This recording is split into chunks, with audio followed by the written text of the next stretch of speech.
Bun venit la Academia de Matematică! Eu sunt Cezar Apostolescu și vă invit la un nou video tutorial. Vom încerca în acest video tutorial la Academia de Matematică să fixăm noțiunile învățate la funcția de gradul 1, urmărind graficele mai multor funcții de gradul 1 sau mai general mai multor funcții afine. Vedem aici, avem graficul funcției y egal cu x sau f de x egal cu x, în care panta este 1 ori x, da?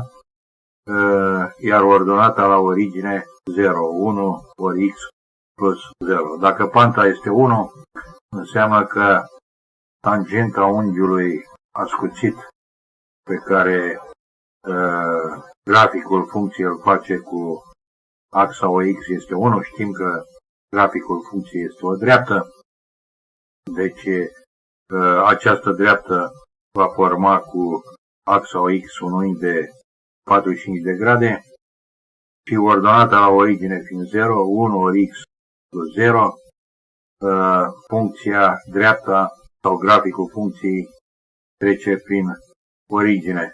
Este ceea ce se cheamă prima bisectoare a axelor de coordonate, deci dreapta care trece prin origine și face cu axa OX un unghi de 45 de grade. Dacă schimbăm panta și panta devine minus 1, ordonata la origine rămânând 0, deci e vorba de funcția f de x egal cu minus x. Aici unghiul obtuz pe care dreapta graficul funcției îl face cu axa OX este de 135 de grade, tangenta acestui unghi este egală cu minus 1 și obținem dreapta care trece prin origine și formează cu semiaxa pozitivă OX un unghi de 135 de grade. Este ceea ce se cheamă a doua bisectoare a axelor de coordonate. A doua bisectoare are panta egală cu minus 1. Vedem aici și punctele prin care trece această dreaptă. Un prim punct este originea, 0 egal cu minus 0, da? Când x-ul e 1, y-ul e, sau f de x e minus 1, când x-ul e 2, f de x, y egal cu minus 2, deci coordonatele punctelor de pe dreaptă sunt opuse. Când x e minus 1, f de x e 1, când x e minus 2, f de x e 2 și așa mai departe.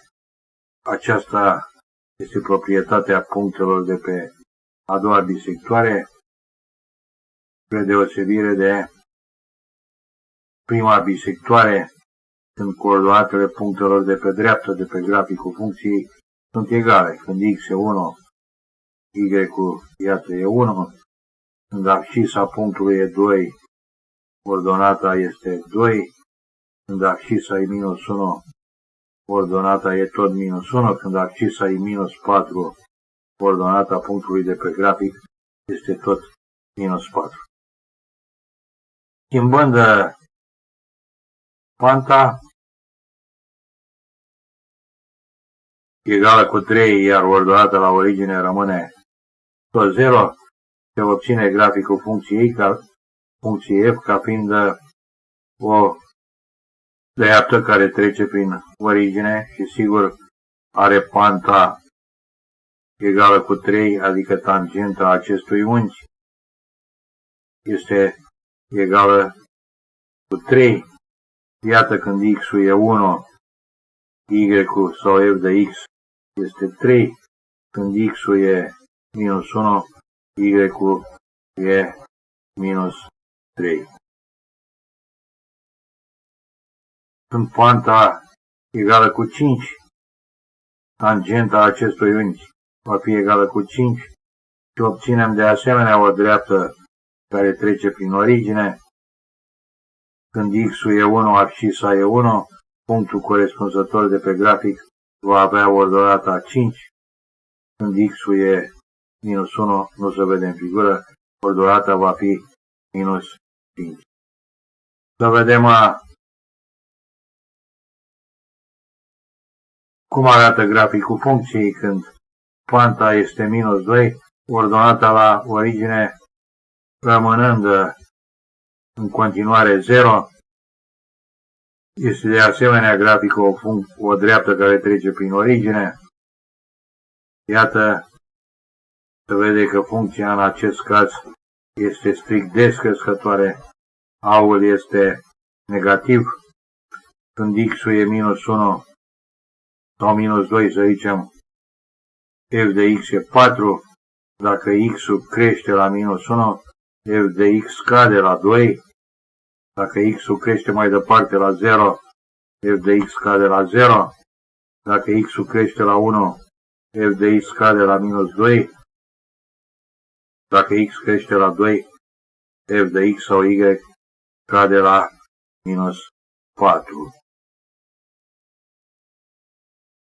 Când m-ul, panta, este 0 și ordonata la origine 0, f de x e egal cu 0, funcția constantă egală cu 0,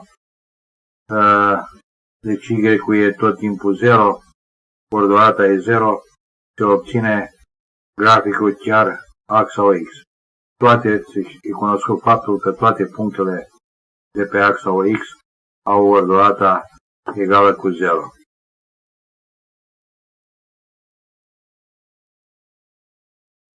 Dacă panta rămâne egală cu 0, ordonata la origine e 2, avem situația de asemenea unei funcții constante, f de x egal cu 2 tot timpul, înseamnă că graficul ei este o dreaptă paralelă cu axa OX, dusă prin punctul de coordonate 0, x-ul e 0 și 2. Dacă menținem ordonata la origine egală cu 2, dar schimbăm panta, să zicem, la 2, avem pe ecran graficul funcției f de x e 2x plus 2, graficul funcției de pantă 2, ordonată la origine 2, e asigur că intersectează axa OY în punctul de coordonate 0 și 2 și axa OX în punctul de coordonate minus 1. Dacă egalăm f de x cu 0, 2x plus 2 e 0, obținem x minus 1, deci e vorba de intersecția cu axa OX, punctul de coordonate minus 1 și 0. Y-ul acestui punct e 0, punctul fiind pe axa OX. Alte puncte prin care trece graficul funcției, când x-ul e 1, f de x e 2 ori 1 plus 2, 4, când x-ul e minus 2, f de x e 2 ori minus 2, minus 4 plus 2, minus 2 și așa mai departe. Dacă schimbăm ordonata la origine, păstrând aceeași pantă, dreapta se deplasează, observați, paralel cu ea însăși, pentru că formează același unghi cu axa OX. În această situație, când ordonata la origine e minus 2, dreapta intersectează axa OY în punctul de ordonată minus 2 și abscisă, evident, 0, fiind pe axa OY. dreapta intersectează axa OX în punctul de abscisă 1. Dacă rezolvăm ecuația 2x minus 2 egal cu 0, obținem x egal cu 1. Dreapta trece prin punctul de coordonate 2 și 2, punctul de coordonate 3 și 4. Iată dacă x-ul e 3, y-ul e 2 ori 3 minus 2, 4. Dacă x-ul e minus 1, y-ul devine minus 4. Deci iată ce se întâmplă când panta rămâne aceeași și se schimbă odată la origine. Dreapta se deplasează paralel cu ea însuși, formând același unghi mereu cu axa OX. Să considerăm această dreaptă de ecuație y e 2x minus 1 sau graficul funcției f de x e egal cu 2x minus 1. Să lăsăm ordonata la origine egală cu minus 1 și să schimbăm panta. Iată ce se întâmplă. Dreapta va intersecta graficul axa OY tot în punctul de coordonate 0 și minus 1, dar îi schimbă panta.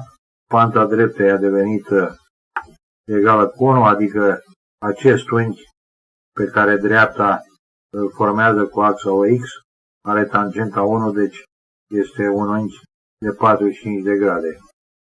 Dacă panta dreptei devine minus 1, deci e vorba de funcția f de x e minus x minus 1, dreapta intersectează axa OY în același punct, dar se schimbă punctul de intersecție cu axa OX. În punctul de coordonate minus 1 și 0, unghiul pe care dreapta, unghiul obtus pe care dreapta îl formează cu semiaxa pozitivă OX are tangenta egală cu minus 1. Deci este un unghi de 135 de grade. Schimbăm panta lăsând aceeași odată la origine. Dreapta intersectează axa OY în același punct, dar se schimbă punctul de intersecție cu OX. Dacă lăsăm panta egală mereu cu minus 2 și schimbăm ordonata la origine, dreapta se deplasează paralel cu ea însăși, schimbându-se punctul în care dreapta intersectează axa OY. Cam atât am vrut să vă spun în acest video tutorial. Eu am fost Cezar Apostolescu, voi ați fost la Academia de Matematică. Nu uitați, respectați algoritmul fixare, exersare, aprofundare și de ce nu excelență și performanță, sau algoritmul reactualizare, consolidare, aplicare și din nou excelență și performanță. Pentru oricare din aceste obiective ne putem întâlni pe Skype, iar pentru cei din Ploiești ne putem întâlni și face-to-face. La revedere!